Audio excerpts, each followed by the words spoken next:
இல்ல நீங்க ரீப்ளே பண்ணி பாருங்க, எனக்கு ஒரு மாதிரி பயமாவே இருக்கு. டேய் போடா கைஸ், நீங்க அந்த அந்த நான் ஆமோவை தொடும் போது கொஞ்சம் ரீப்ளே பண்ணி பாருங்க. யாரோ கத்துன மாதிரி இருக்கு எனக்கு, உண்மையிலே சொல்றேன் நான். இந்த கன் நல்லா இருக்கு.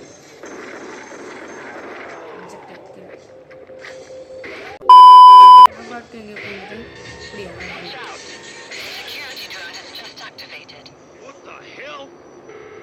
எல்லாத்தையும் ஆக்டிவேட் பண்ணிட்டேன் கைஸ். இப்போ அது கூட ஃபைட் பண்ணுவோம்.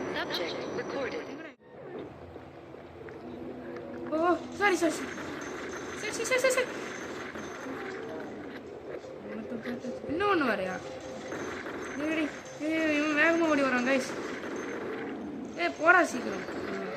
காலையில என்ன விளையாட்டு காட்டுறாங்க, எப்படி எல்லாம் சோதிக்கிறாங்க. கைஸ் ரத்த கலரையா இருக்கு. சின்ன பசங்க யாரும் பார்க்காதீங்க, நானே ஒரு சின்ன பையன் தான். 18 வயசு கீழே உள்ளவங்க, இதயம் பலவீனமானவங்க, பிரெக்னென்ட் லேடிஸ் இந்த ஃபைட்டை பார்க்காதீங்க. பரவாயில்ல. டேய் அமைதியா இருடா. பயப்படுத்தினே இருக்காங்க கைஸ். இந்த டாக்ஸ் அவனை சொல்லி நிறுத்துங்களேன்டா. அவன் நிறுத்துற அந்த லூசுக்கு மட்டும் வந்துட்டே இருக்கான் போடுறா.